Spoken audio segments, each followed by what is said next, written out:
Halo, halo, apa kabar? Assalamualaikum warahmatullahi wabarakatuh.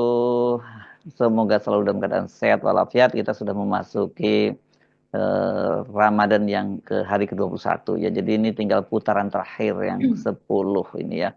Tapi saya tahu banyak di antara Anda yang sudah mulai itikaf, tapi juga banyak yang turun ke jalan ini berkaitan dengan undang-undang pengesahan undang-undang TNI dan sampai tadi malam ya itu memang masih ramai sekali ya di gedung MPR di gedung parlemen ya tepatnya bukan MPR DPR kan di situ ada DPD juga ya di gedung parlemen sangat ramai dan akhirnya bisa menerobos masuk ke gedung DPR dan mulai terjadi aksi kekerasan Mbak ini yang jujur situasi semacam ini bakal nambah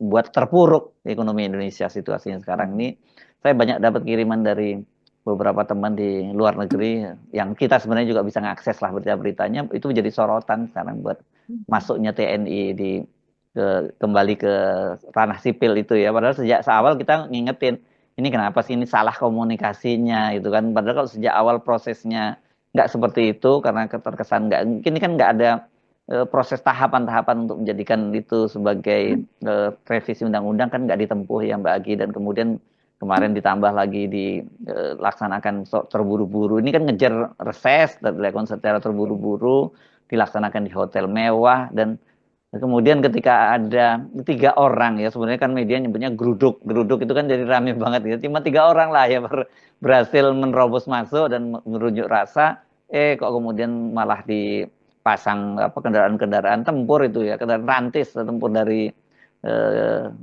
TNI Koopsus di situ ini kan jelek banget cara komunikasinya ya Mbak Agi.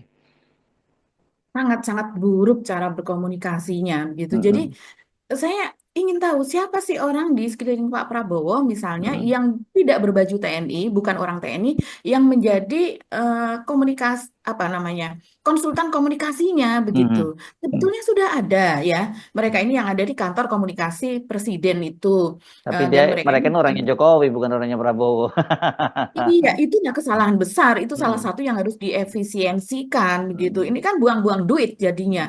Ini salah satu peran dari para komunikator itu yang bagaimana mereka bisa memitigasi sebuah RUU yang sudah demikian keras ditolak begitu. Seharusnya sudah memberitahu lebih dulu. Apalagi kemudian dari DPR itu mengunggah apa RUU tersebut begitu Mas Draftnya Erso ya, draftnya. draftnya Mm-mm. namanya apa naskah akademik lah kurang Mm-mm. lebih demikian yang kemudian itu didownload tersebar kemana-mana ini kan seharusnya mereka mengawasi itu jumlahnya banyak banget loh waktu itu yang di apa yang dilantik ada berapa ya Mas Herso sekian puluh orang begitu kan Ya, yang lima dilantik di puluhan kantor orang tersebut atau berapa ya kalau nggak salah ya. ada apa ada 51 atau apa tapi Mm-mm. pejabatnya yang Mm-mm. disebut sebagai jubir itu ada beberapa begitu kan Mm-mm. dan ini bukan orang yang main-main tapi sayangnya di antara mereka itu adalah yang kalau kita melihat track recordnya dia sebagai buzzer begitu Mm-mm. jadi bukan sebagai komunikator yang dia ulung dengan latar belakang pendidikan yang bagaimana ini mereka jadinya jadinya Nah, dari netizen itu dijawab dengan gaya buzzer. Itu ya. yang malah makin antipati lah orang-orang. Padahal Mm-mm. sekarang yang namanya media sosial berpengaruh sangat besar. Mereka saling berkomunikasi di media sosial yang namanya dari akun-akun resmi ya, misalnya dari YLBHI, dari Kontras,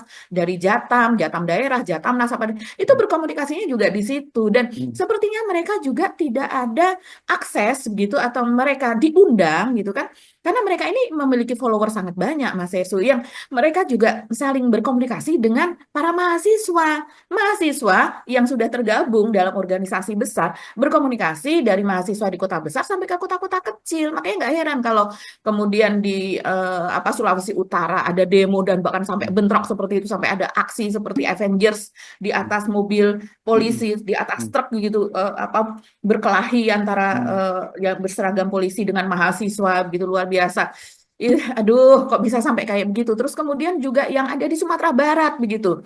Itu juga demo besar-besaran, belum di kota-kota yang lain dan terutama yang sampai malam terjadi tadi malam itu yang di Jakarta. Ini luar biasa bentrokannya ya. Kembali Ya. terjadi seperti ketika peringatan darurat Mahkamah Konstitusi pada Hmm. kasus ketika Kaesang Hmm. hampir naik untuk menjadi Ya. cagup atau gubernur pada waktu itu bulan September kalau tidak salah. Ini kan sebenarnya ya kalau kita lihat akhirnya kan data sebelumnya dalam Undang-Undang Nomor 34 tahun 2004 itu kan tentara itu bisa masuk ke kementerian dan lembaga 10 kementerian dan lembaga ya Mbak ya. Terus Betul. kemudian rencananya kemarin ada penambahan 5 tapi kemudian berkembang menjadi 6. Terakhir malah sebenarnya cuma 5 tapi yang lama itu yang 10 malah satu dikurangin dari Kementerian Kelautan Mhm. kan yang Mhm. tadinya ada di situ bisa perwira aktif, tapi kemudian justru dianggap tidak ada urgensinya untuk menempatkan militer di Kementerian Kelautan. Padahal kalau menurut saya sebenarnya malah sangat urgent ketimbang polisi yang ada di situ. Kan gitu ya Mbak Agi Betul. ya di Kementerian Betul. Kelautan itu. Tapi oke, mereka menyepakati itu. Kalau saya baca ini ya, seharusnya ini Mbak ya, kalau dikomunikasikan dengan benar, ini Mhm. oke loh. Misalnya saya bacakan ya, misalnya pengelola perbatasan. Ini kan ya memang selama ini menjaga perbatasan kan TNI Mbak Agi ya. Betul. Kemudian Mhm. penanggulangan bencana. Ini koordinasi harus diakui yang begini-begini itu kalau sumber daya TNI itu paling bagus. Ini pengalaman dulu kita di Aceh ya, Mbak, waktu tsunami Aceh itu Iya. kan seluruh eh, infrastruktur pemerintahan sipil itu lumpuh, TNI yang masih tetap Iya. bisa bergerak kan pada waktu itu. Jadi Mhm. pas lah ini urusan soal bencana-bencana ini. Kemudian penanggulangan terorisme, oke, ini mungkin berdebat masih debatable, tapi bisa masuk di situ juga. Kemudian Mhm. keamanan laut dan kemudian Kejaksaan Republik Indonesia. Jadi sebenarnya menurut saya kalau dilihat dari tambahan kementerian dan ininya kementerian dan dan departemen dan apa ya kementerian dan lembaga gitu ya. Ini Iya. masih bisa didiskusikan kalau dibuat secara transparan itu nggak akan menimbulkan reaksi yang luar biasa seperti sekarang ini kan gitu Mbak. Karena di antara sekian banyak orang anak-anak yang mahasiswa yang ikut turun juga tidak semuanya pasti mengikuti soal ini, tapi lebih pada sentimen terhadap TNI yang lama itu ketika di recall kembali buat ini gampang menyulut orang untuk bergerak seperti sekarang ini. Tapi justru saya terkejutnya bahkan ini sejak ketika masih di Hotel Fairmont itu Mbak ya dengan pengerahan dari kendaraan-kendaraan milik TNI di depan hotel itu ini apaan gitu kan. Ya Mhm. untuk satu ini kan kalau cuma pengunjuk rasa kan nggak boleh dihadapi oleh TNI. Ini mestinya tugasnya polisi Betul. begitu ya. Terus Mhm. sekarang kemudian begitu DPR mau RUU, loh kok kendaraan-kendaraan tuh kita bisa lihat ini kendaraan-kendaraan militer berdatangan ke gedung ke gedung ke parlemen dan Mhm. ini kalau di luar negeri ya itu udah jadi berita besar itu ada kendaraan militer pada masuk semua ke gedung Nggak bisa. parlemen komplek Mhm. keberapa itu jadi persoalan gitu loh. Jadi ya kalau kayak gini, walaupun Pak Prabowo katanya rencananya akan bertemu dengan para investor berkaitan dengan indeks harga saham, merosotnya indeks harga saham gabungan di Bursa Efek Indonesia, dipastikan ini bakal tambah berat ini para investor asing melihat ini militeristik, dianggapnya militeristik gitu loh. Jadi kenapa? Karena visualnya memang itu yang muncul gitu loh. Jadi nggak bisa disalahkan juga kan Mbak Agi? Iya, apalagi tadi malam itu kan sudah tersebar kemana-mana videonya Mas Ersu, Iya. viral sekali. Bagaimana ambulan itu berdatangan ke lokasi, ke daerah DPR dan sekitarnya karena terjadi kericuhan di sana, gitu kan. Kita mengikuti ketika hari mulai gelap, terus kemudian ternyata mobil komando masih ada di situ, anak-anak mahasiswa masih meneriakkan supaya masuk begitu ya, segera masuk kan memang pagar DPR sudah dirobohkan agar masuk dan setelah masuk mereka duduk saja di situ. Itu narasinya sangat jelas. Bukan untuk merangsek ke dalam gedung DPR tapi masuk ke dalam pagar dan kemudian kalian duduk di situ begitu. Oke, ayo, satu, dua, tiga, revolusi, masuk perlahan, masuk perlahan, silakan, langsung duduk, maju langsung duduk, maju, masuk, langsung duduk, tidak ada gerakan tambahan, tidak ada gerakan tambahan, teman-teman, berapa teman-teman? Teman-teman, Bapak, jika Bapak ingin diizinkan, tolong dengarkan kami.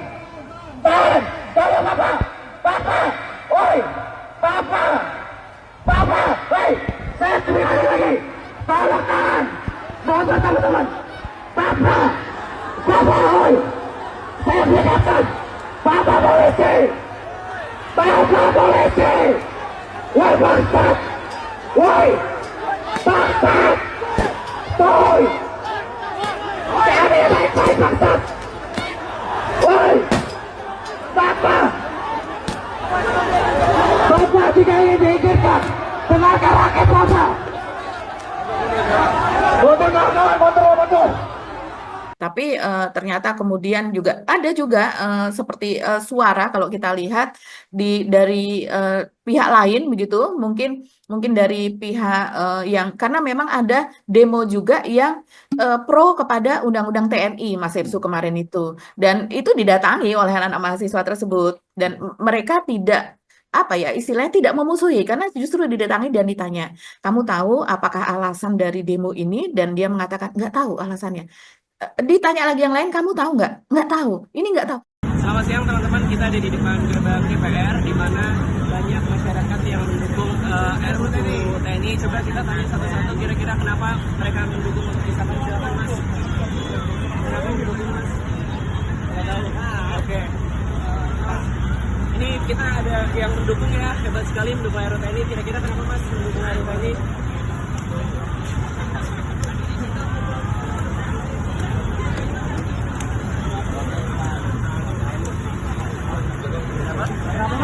Gak apa-apa Mas, dijawab aja, gak apa-apa, santai aja Mas. Tapi mendukung ya? Tapi tahu kenapa gitu ya? Oke, gak apa-apa. Mungkin Mas ya sama ya, sama. Gak tahu juga Mas. Oke, siap.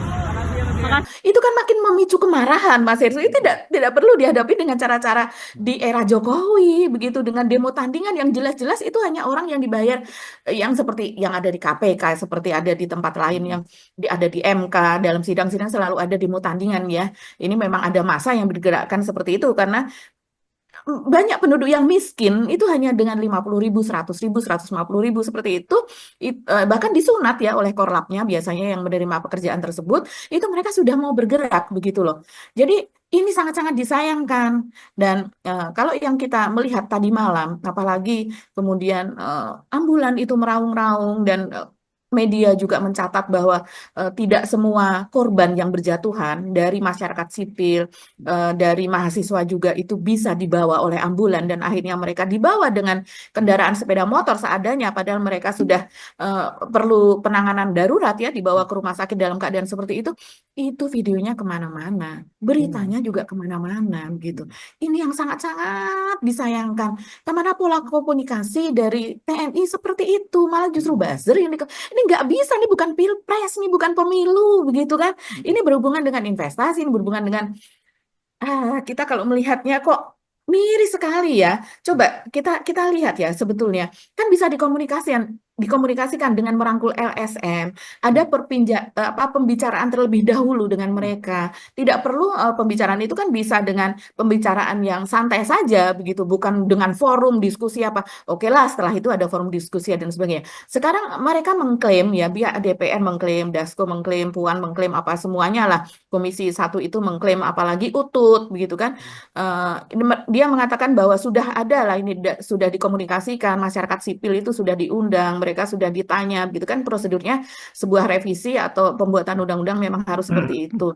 Tapi semua mereka bilang, kapan saya diundang? Kami sudah teriak-teriak begitu, sudah bahkan mengirim surat kepada DPR dan sebagainya agar itu ditunda, dan nggak ada jawaban. Dan kemudian juga kapan diundang, nggak ada satupun yang bilang, oh ya saya sudah diundang. Itu yang jadi masalah juga Mas Hersul.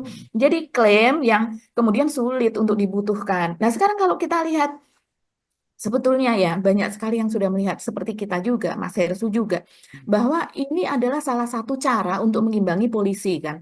Kewenangan polisi di masanya Jokowi itu sudah terlalu banyak, luas, lebar, di mana-mana, di kementerian, di lembaga, di apa, itu ada polisinya. Dan mereka ini adalah polisi aktif, walaupun sebagian juga purnawirawan. Coba saya dikirimi ini oleh seorang teman wartawan senior ya, dan kemudian saya cek, oh iya, ternyata ya memang benar. Ini adalah pejabat-pejabat aktif dari polisi begitu ya, yang mereka kemudian ada di kementerian-kementerian Mas Hersu. Coba misalnya ini ada Irjen Pol Victor Gustav Manopo, Direktur Jenderal Pengelolaan Ruang Laut Kementerian Kelautan dan Perikanan (KKP) ya. Nah, Ini malah Apa urusannya polisi coba diurus di KKP kan, gitu ya? Betul, ini kan sebetulnya lebih apa? Kalau dari TNI, dari Angkatan Laut gitu Lebih ya, pas ya. lebih pas. Dan kalau tidak salah diangkatnya tahun 2022 atau apa ini Pak Victor ini. Kemudian ada juga dari KKP Irjen Pol Lotaria Latif, Direktur Jenderal Perikanan Tangkap. Ini kalau perikanan tangkap ya, Hmm.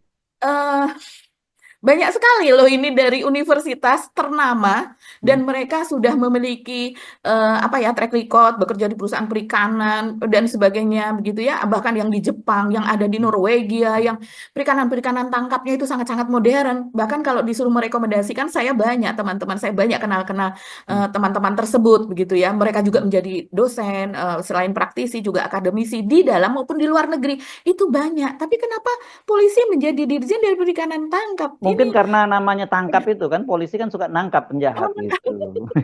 Mungkin itu maksudnya. Mas Hersi ini cocok jadi komika loh, bener ini. Jadi kemudian ada lagi Komjen Pol Rudi Herianto Adinugroho, Sekjen Kementerian Kelautan dan Perikanan. Kok banyak sekali ya di Kementerian Hmm. Perikanan. Ada apa Hmm. ini? Terus kemudian ada lagi yang lainnya, misalnya Komjen Pol Setio Budianto, Inspektur Jenderal Kementerian Pertanian. Ada kalau yang hukum oke lah gitu ya, yang Kementerian Hukum.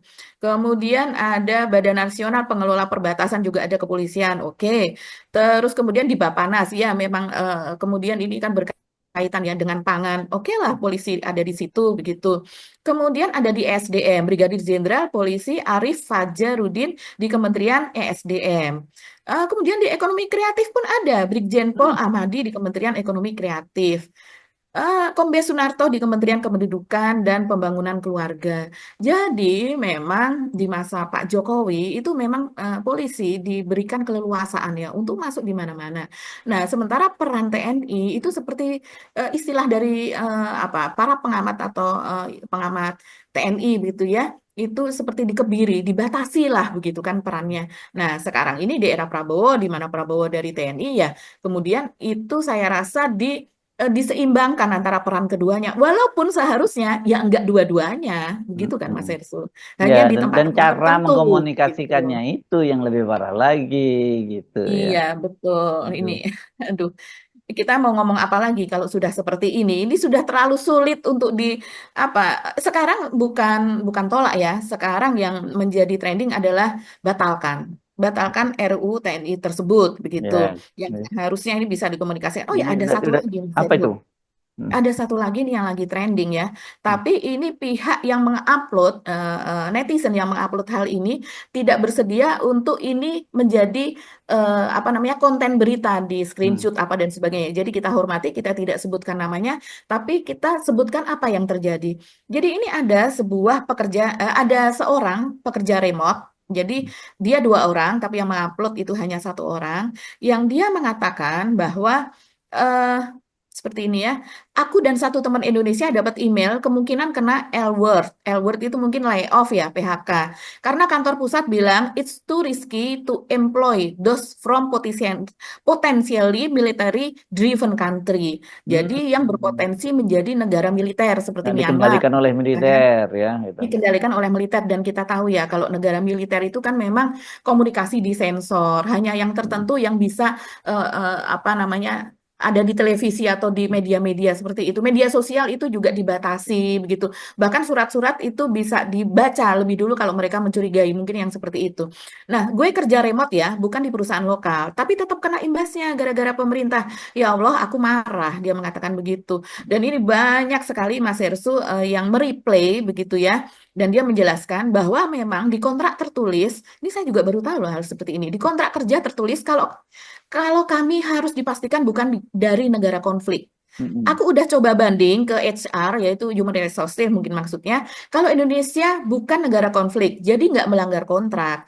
Jawaban HR-nya, but this new regulation might lead to future conflict. Jadi ada potensial untuk menjadi ya apa Konflik di masa konflik. depan lah gitu ya. Betul. Atau negara konflik, negaranya negara konflik. Dan dia juga mengatakan, karena banyak sekali yang kemudian bertanya, buat yang penasaran kok perusahaannya bisa secepat itu ngambil keputusan, padahal baru beberapa menit sah. Jadi ini kejadiannya baru tadi siang, Mas Hersu. kemarin siang begitu ya. Karena perusahaannya udah ngikutin isu ini dari jauh-jauh hari ya. Bisa dibilang mereka aware banget sama isu-isu ginian. Sehat-sehat kita semua. Nah, ini ada yang menanggapi dan saya rasa ini apa namanya tanggapannya benar juga. Salah satu akun mengatakan, mempekerjakan karyawan aja dianggap too risky, terlalu berisiko. Apalagi mau investasi, katanya demikian. Dibilang IHSG kemarin anjlok gara-gara tahu bakal sah itu RUU TNI. Asing itu malas karena tahu sejarah militer di Indonesia itu gelap. Ya, ada hubungannya karena sekarang ini kan memang rame ya, Orba kembali apa dan sebagainya. Padahal kalau kita melihat itu masih jauh sih kalau dari Orba kembali. Karena kalau di zaman Orba kita kan tidak ada pemilu langsung apa dan sebagainya. Iya, Jadinya nggak ada, ketika itu ditunjuk semua. gubernur dari TNI, Iya. bupati TNI sampai kecamat Kepala TNI kan seperti kantor itu. sosial politik tuh, semua TNI zaman Orba seperti itu, gitu. Semua lah. Betul, betul. Mhm. Ya, walaupun sekarang akhirnya kalau ini pendapat pribadi saya ya, kalau melihat selama 10 tahun ini peran TNI memang sangat-sangat dibatasi dan kemudian dan itu terungkap pada saat debat Pilpres kemarin ya. Itu terungkap dari Anies, visi misi Anies kalau tidak salah. Walaupun Prabowo juga memiliki visi misinya, tapi dari orang sipil seperti Anies itu menarik karena dia melihat bahwa seperti misalnya gaji sekian tahun tidak naik TNI ya. Hmm. Terus kemudian fasilitas-fasilitas kepada TNI itu minim padahal mereka bekerja sangat berat gitu selama masa 10 tahun terakhir ini. Seperti misalnya mereka seharusnya sudah memiliki ada subsidi rumah begitu ya, atau diberikan rumah kepada mereka, tapi ternyata mereka itu sudah ditaruh di tempat yang jauh selama bertahun-tahun, tidak disediakan rumah, akhirnya mereka mengontrak seadanya dan sebagainya, barak juga tidak ada, mes tidak tersedia dan sebagainya. Ya, ini bukan pembenaran, tapi ini adalah salah satu alasan kenapa kemudian TNI banyak nyambi, nyambi apa jaga mall, nyambi jaga perusahaan, ini nyambi kebun kelapa sawit, jagain kebun kelapa sawit milik oligarki-oligarki yang ya apa namanya kebun-kebunnya banyak yang mencaplok lahan hutan apa dan sebagainya. Dan ini fakta di lapangan. Begitu juga mereka ini digunakan oleh mereka yang memiliki duit sebagai tameng menghadapi masyarakat yang lahannya dicaplok. Apa ini videonya banyak sekali kalau kita melihat di media sosial. Video yang diambil oleh masyarakat sipil ya, bentrokan-bentrokan. Belum lagi misalnya kalau ini sudah purnawirawan seperti Pak Nono Sampono yang kemudian menjadi direktur utama dari grup apa perusahaannya Aguan begitu. Jadi ya banyak mereka yang sudah kemudian purnawirawan masuk ke apa perusahaan-perusahaan swasta begitu ya. Itu tidak apa-apa, tapi ketika perusahaan itu bermasalah, orang melihatnya TNI-nya. Seperti kita bermasalah dengan pagar laut kemarin, itu yang dilihat adalah TNI Angkatan Lautnya yang apa seragam yang tadinya dimiliki oleh direktur utamanya. Begitu Mas Hersu. Jadi ya apalagi kemarin kejadian di Lampung. Iya Oh kan, iya, kejadian di Lampung. kasus di Lampung, kasus di Aceh, terus kasus penembakan rental, itu Betul. kan tambah Iya. masalah itu. Jadi eh, ini benar-benar memprihatinkan, bukan hanya ini imbasnya yang jaga TNI menjadi buruk banget ya. Padahal sebenarnya banyak kali anak-anak muda sekarang, anak-anak Gen Z sama sekali tidak punya memori terhadap TNI itu ya. Padahal dui fungsi Iya. ABRI itu kan nggak, Gen Z sama sekali nggak ngerti. Sekarang mereka malah nggak gampang menjelaskan pada mereka itu gitu. Itu kan berbahaya. Tapi yang jauh lebih berbahaya tadi yang kita sebutkan sejak awal, persepsi luar negeri, dan persepsi luar negeri itu kan berkaitan Iya. dengan investor yang mau masuk gitu. Jadi Betul. kalau saya baca misalnya Pak Prabowo katanya letkol Teddy, kata Pak Luhut ini akan mempersiapkan Pak Prabowo bertemu dengan para investor itu. Investor yang mana gitu? Kalau cuman kan investor yang ada ya, ini kan kebanyakan yang di dalam negeri itu mereka yang justru melantai di bursa saham kan gitu ya, Mbak. Perusahaan-perusahaan itu yang sekarang melakukan buyback itu termasuk yang dilakukan oleh kakaknya Erick Thohir ya, Boy Thohir yang melakukan buyback karena memang diminta untuk membeli kembali supaya mengurangi kemerosotan indeks harga saham gabungan kita kan gitu.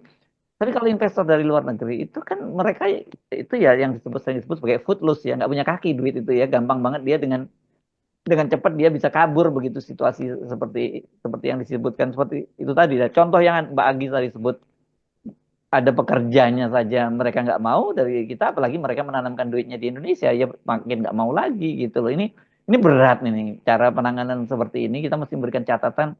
Berkomunikasi semacam ini udah nggak laku zamannya sekarang ya. DPR merasa bahwa semua karena semua udah dikuasai oleh pemerintah semua ikut. Kemarin kan itu pengesahan itu sama lagi termasuk PDIP bahkan yang memimpin Puan Maharani nggak ada suara sama sekali dari dan kemudian ketua tim anunya panjanya ya itu Utut Adianto ya ketua Komisi 1 itu ya. Jadi malah PDI. Jadi kemarin itu sama sekali tidak ada namanya check and balance di DPR tuh. Pasti itu kan jadi pengamatan juga dari para investor asing di luar negeri, pengamat politik juga akan lihat ya ini betul-betul omon-omon negara demokrasi Indonesia itu pemerintah yang seperti itu nggak mau dengar suara rakyat, anggota parlemennya nggak lebih dari kepanjangan tangan dari partai-partai politik yang bukan bagian dari oligarki. Ini berat situasi semacam ini ya kalau toh Pak Prabowo misalnya jadi ketemu dengan para investor disebutnya gitu yang gede yang tadi yang memfasilitasi. Saya mau tahu investor asing ada nggak yang bisa diundang seperti itu dan mau mendengar briefing darinya Pak Prabowo. Berat loh ini Mbak situasi seperti sekarang ini jadinya. Iya, Pak Prabowo menemui investor itu kan artinya meminta mereka untuk ikut menyelamatkan Ya. situasi ekonomi di Indonesia, begitu kan, supaya tidak terpuruk, supaya tidak jelek banget kalau sudah betul-betul merosot gitu ya, apalagi turun ke indeks 500-an begitu, itu untuk kemudian turun lagi sampai jeblok ke bawah lagi itu menjadi sesuatu hal yang biasa begitu. Seperti misalnya kita tadinya memprotes begitu ya perilaku dari kepolisian begitu dari polisi begitu yang ada di jalanan dan sebagainya. Terus kemudian juga ketahuan mereka misalnya melakukan judi online dan sebagainya itu kan banyak sekali, bahkan sampai seorang suami anggota kepolisian itu dibakar begitu sama istrinya yang juga anggota kepolisian. Tapi akhirnya lama-lama karena beritanya sudah terlalu banyak, hampir tiap hari dan saban minggu itu banyak sekali berita soal perilaku polisi, akhirnya orang terbiasa begitu kan.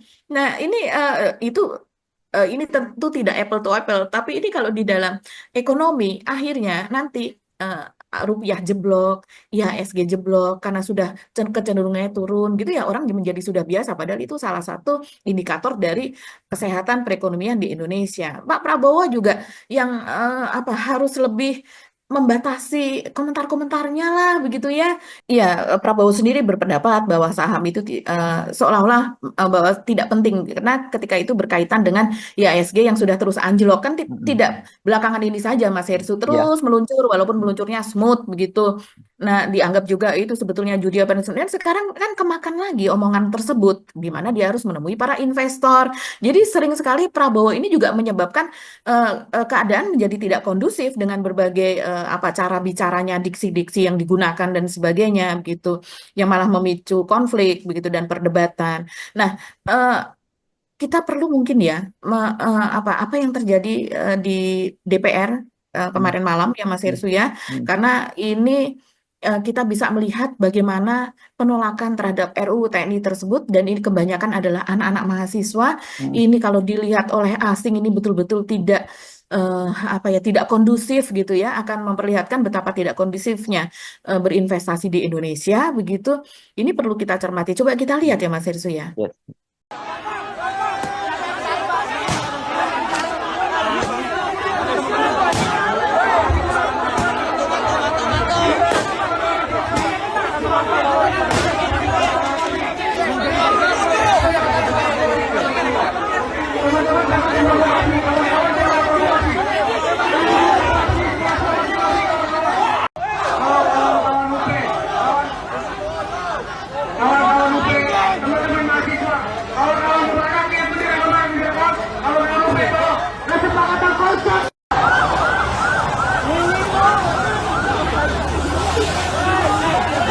Mengingat bahwa tindakan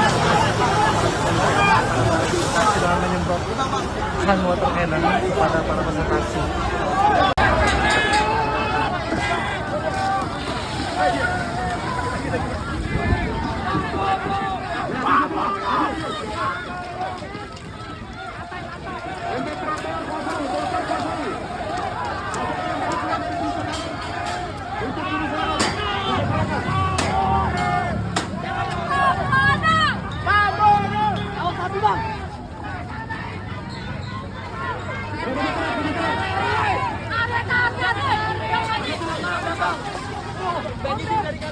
Ya, nah itu sebagian dia bagi, tapi banyak sekali juga aksi-aksi kekerasan yang kita pastikan pasti itu akan sampai juga ke para investor di luar negeri. Tapi mungkin kita nggak mungkin tayangkan itu ya, beberapa video yang menunjukkan bagaimana aparat kepolisian yang dalam kali ini ya masih terus melakukan tindak kekerasan terhadap aparat yang tadi Anda ceritakan, kemudian akhirnya banyak sekali korban-korban yang harus dilarikan ke rumah sakit kan. Itu kan kronologinya seperti itu ya, terjadi tindak kekerasan terhadap para pengunjuk rasa dan kemudian mereka harus dibawa ke rumah sakit. Itu ya Mbak Agi ya. Iya, betul. Sebetulnya ada hal-hal ya yang terlihat humanis, Mas Hersu, itu dilakukan oleh Pak Supratman ya, Menteri Hukum kita. Yang Mm-mm. kita tahu sebelumnya, begitu, sebelum kemarin berarti 2 hari yang lalu ya, itu oleh anak-anak Trisakti, mahasiswa Trisakti di pintu gerbang Pancasila itu, bagaimana dia mau masuk ke DPR dan kemudian dicegat, mobilnya tidak bisa berjalan, terus akhirnya ya dia mengalah, dia keluar, terus kemudian berdiskusi dengan para mahasiswa. Dan mahasiswa bersaut-sautan, duduk di bawah, begitu bersila, apa keadaan santai. Tidak membahayakan sebetulnya kalau Mm. dihadapi dengan cara itu, mahasiswa tidak membahayakan begitu. Dan kemudian di situ mereka mempertanyakan soal status dari Mayor Teddy yang sekarang menjadi Letkol Teddy tersebut. Bagaimana nanti? Ya ada beberapa juga yang kemudian lucu karena apa status-status dari TNI begitu yang sekarang ada di sini, ada di sana itu terus gimana? Ya nanti belum gitu. Terus kemudian bersorak, tapi tertawa juga mahasiswanya begitu. Nah, hal-hal yang humanis seperti itu kalau seandainya sampai tersebar di luar begitu, itu hal yang bagus bagaimana pemerintah mendengarkan begitu kan. Mm-mm. Tapi ya sayang sekarang sudah tertutup berita-berita seperti itu tertutup dengan situasi bentrok yang terjadi tadi malam. Yang pasti korban luka-luka nih kita akan tapping ini belum apa namanya di malam hari ya ketika saat ini masih terjadi bentrokan begitu. Jadi pasti berita tentang para korban dan Jadi bagaimana akan ada follow yang up story lah ini ya, Mbak. Dan ini sisi betul. human begini nih, media-media asing pasti akan banyak mengcovernya. Iya, betul. Betul. Nanti akan ada rekaman-rekaman yang Hmm. apa memperlihatkan kalau kita masih sensor kan. Kita Mm-mm. masih sensor di Mas Hersu untuk mengunggah seperti tadi. Ya. Tapi di media asing yang seperti itu ya apa momen-momen of truth dari bagaimana ini dihajar itu di apa itu pasti akan keluar begitu. Iya, ini sungguh sungguh disayangkan sekali lagi ya.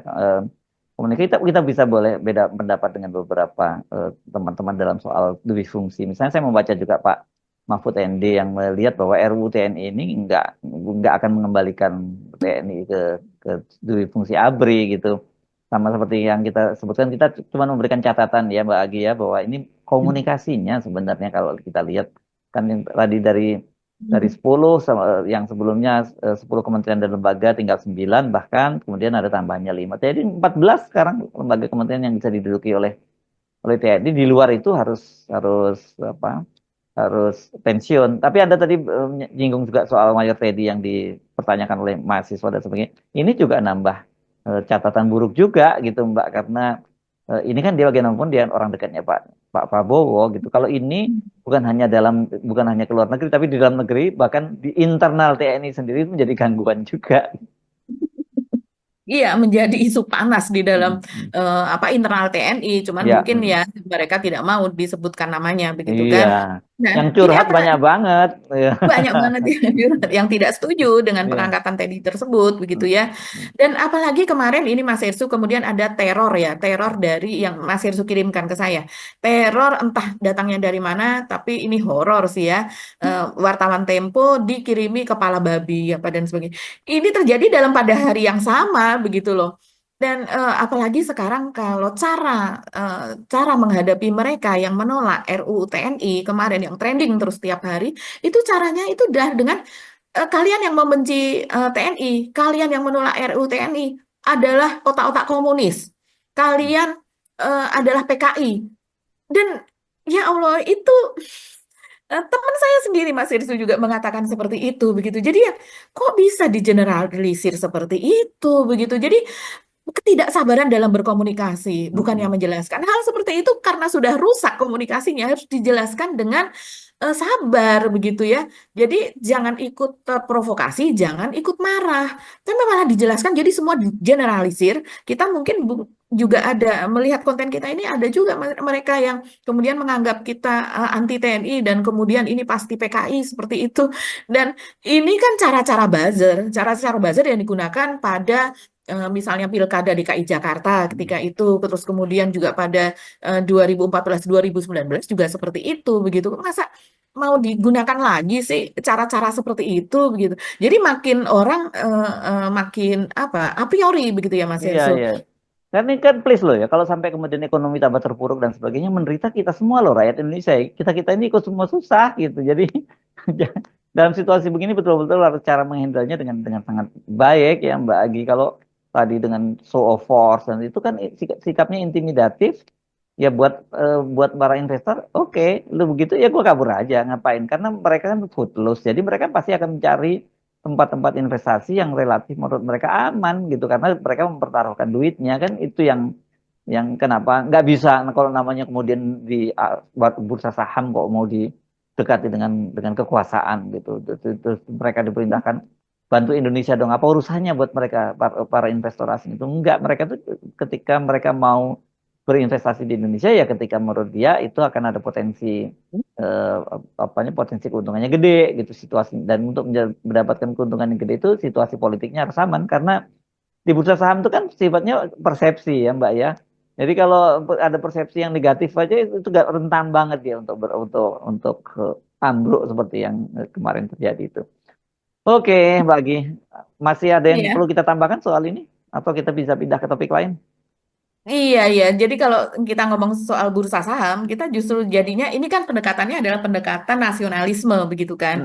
Jadi mereka yang akan membantu Indonesia, yang terutama juga kepada investor dalam negeri sendiri begitu. Padahal kalau di bursa saham pendekatannya itu adalah untung dan rugi, udah Iya, udah nggak ada urusannya itu. sesederhana itu Iya. begitu. Malah jadinya loh Nggak punya dia ada nasionalisme saudara kok kalau soal duit itu. ya soal duit betul. Dan orang akhirnya melihat ketika sosok ini yang membantu, sosok ini yang membantu, akhirnya bulat aja Mas Enzo. Jadi circle yang nggak habis. Orang Ya. melihatnya, oh pantas dia adalah investor kelapa sawit. Jangan-jangan dia mendapatkan lahan-lahan yang seharusnya tidak diberikan, atau banyak lahan-lahannya itu Ya. yang memang tidak memiliki izin apa dan sebagainya, sehingga gampang diinjek kakinya. Kan seperti itu. Ya. Tapi kebalikannya adalah ke Pak Prabowo terutama ya, ketika terjadi sesuatu, ayo Pak beri kami ini, kami kan sudah membantu Bapak ketika terjadi krisis di lantai bursa ketika itu kan jadi muter aja jadinya seperti itu, jadi sandera, saling menyandera. Oke, kita pindah aja ya Mas Yesu, masih ada berita tentang Tom Lembong nih yang Kenapa? menarik. Tom Lembong kenapa lagi? Soal audit lagi? Iya. Masih berlangsung ya, ini mungkin karena ketutup beritanya ya, karena hiruk pikuk di Iya. gedung parlemen itu ya.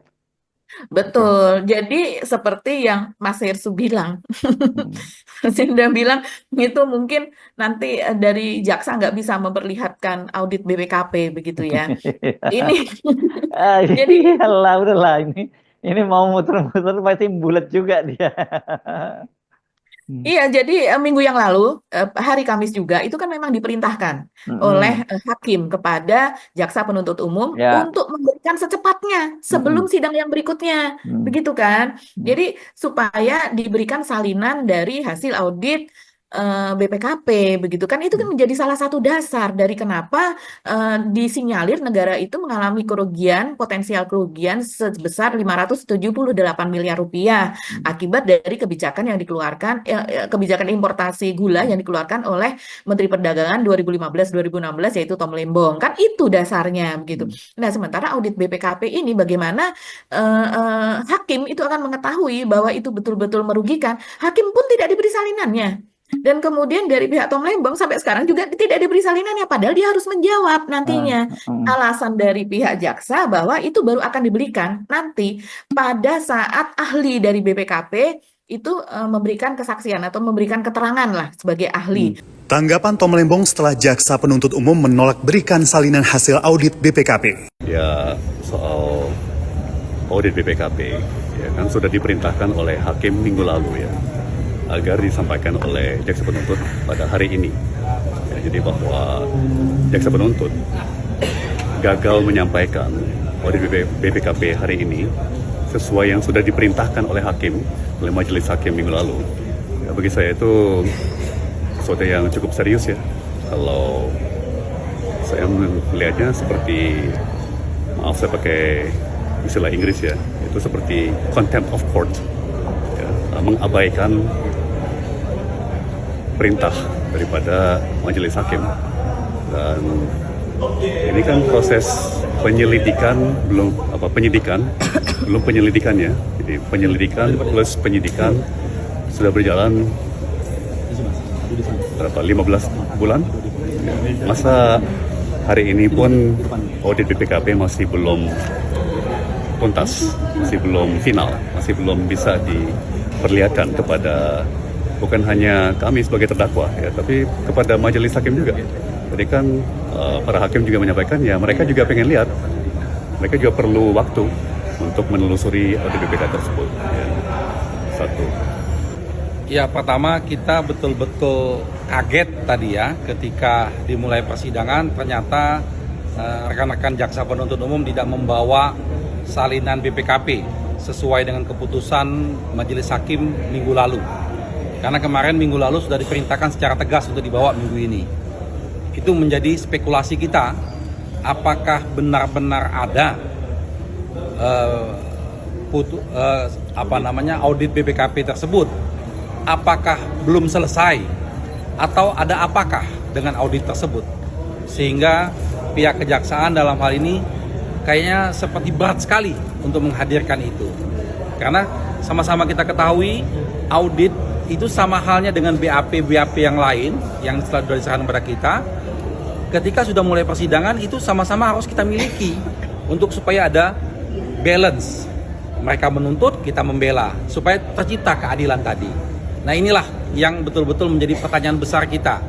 Ada apakah gerangan dengan audit BPKP tersebut sampai begitu bingungnya pihak penuntut umum untuk menghadirkan audit tersebut. Itu yang pertama. Lalu yang kedua, seperti kawan-kawan ketahui tadi, bahwa berulang kali saksi-saksi yang dihadirkan itu dimintain pendapatnya. Padahal saksi itu adalah saksi fakta yang harus mereka mengetahui sendiri, mengalami sendiri. Nah, ternyata mereka tidak mengetahui dan tidak mengalami apa-apa. Itu hanya pendapat. Apalagi pendapat tentang peraturan menteri yang mereka bukan punya background hukum. Tentunya menjadi keliru. Nah, ketika mereka menanyakan itu lalu dibiarkan, kami juga mendesak. Rekan-rekan saya juga mendesak, lalu kebingungan mereka menjawabnya. Itulah akibatnya kalau menghadirkan saksi yang tidak sesuai dengan fakta seada-adanya. Ya, nanti lebih detailnya Pak Dodi bisa jelaskan. Pak, tadi katanya Bapak yang ngomong ada sanksinya gitu ya Pak, kalau misalnya memberikan pendapat begitu melebihi dari kapasitas, itu sanksinya apa Pak? Betul. Jadi kami sudah tegaskan di awal, satu, sesuai dengan KUHAP, keterangan saksi itu yang dipakai itu adalah keterangan yang di pengadilan, bukan yang di BAP. Karena kenapa? Karena di BAP itu tidak disumpah. Dan bisa saja BAP itu karena tidak didampingi penasihat hukum, bisa saja dikondisikan, bisa saja dibuatkan, dan yang lainnya, memungkinkan saja. Ya, makanya keterangan itu yang dipakai adalah keterangan di persidangan, itu diatur oleh KUHAP. Jadi kalau semua jaksa mengatakan sesuai nggak dengan BAP-nya, sudah sesuai ya BAP, itu pertanyaan-pertanyaan klise yang harusnya tidak boleh lagi dipakai zaman sekarang. Ya, itu pertama. Lalu yang kedua, saksi yang palsu memberikan sumpah palsunya karena mereka disumpah, lalu memberikan keterangan yang dia bohong, tidak sesuai kapasitas, tidak sesuai kemampuan, dia mengada-ada, ada sanksi hukumnya 9 tahun ancamannya. Dan kami tidak main-main. Kami sudah buktikan di proses pra-peradilan Jakarta Selatan. Begitu kami ngomong siang, sorenya kami laporkan ahli itu. Itu kami ingatkan ya. Saksi-saksi yang mencoba merekayasa, kami tidak segan-segan, hari itu juga kami laporkan ke kepolisian dan itu diproses. Nah, makanya kita himbau semua saksi-saksi, mungkin Anda pada waktu di kejaksaan Anda ketakutan, mungkin Anda tertekan sehingga ada dibuatkan apa, Anda mengatakan iya aja, mungkin seperti itu. Di persidangan ini Anda boleh bebas mengatakan apapun. Dan Anda boleh tidak mengatakan kalau itu bukan kemampuan dan kapasitas Anda. Seperti itu. Loh, bagaimana audit BPKP saja mengaudit mungkin bisa sampai berminggu-minggu bahkan berbulan-bulan untuk hal ini, dengan berbagai dokumen dari sekian banyak perusahaan yang diberikan wewenang untuk melakukan importasi tersebut, kok bisa diberikan pada saat orang BPKP datang sebagai ahli dan pada saat itu baru diberikan salinannya yang kita tidak tahu ada berapa ratus halaman mungkin nanti. Dan hakim juga disuruh membaca secepatnya seperti apa begitu kan. Nah, akhirnya mereka kemarin gagal lah intinya gagal membawa hasil audit BPKP itu dan tetap ngeyel begitu dari pihak jaksa untuk tidak memberikan. Tapi kembali hakim memberikan perintah bahwa jaksa harus memberikan salinan audit BPKP tersebut kepada pihak Tom Lembong maupun kepada majelis hakim. Yes. Sudah makin clear Ini kan ya. Tapi tergantung juga loh hakimnya ya. Hakimnya kalau hakimnya juga di bawah tekanan ya agak repot juga gitu. Saya jujur aja nggak terlalu optimis dengan kasus Tom Lembong, walaupun sebenarnya kalau itu ditegakkan secara objektif ya dia harusnya lolos, tapi ya kita tahu sendiri. Iya, makanya kalau dari komentar-komentar netizen itu banyak sekali yang seperti pada persidangan-persidangan lain, mereka mengatakan, tolong dong, ini pihak Tom Lembong itu di-spill begitu, siapa saja majelis hakimnya. Biasanya netizen terus kemudian ingin melihat jejak satu-satu dari mereka, pernah mengadili soal apa, bagaimana vonisnya, siapa yang menjadi terdakwanya. Begitu juga untuk JPU ini diminta untuk men-spill satu persatu.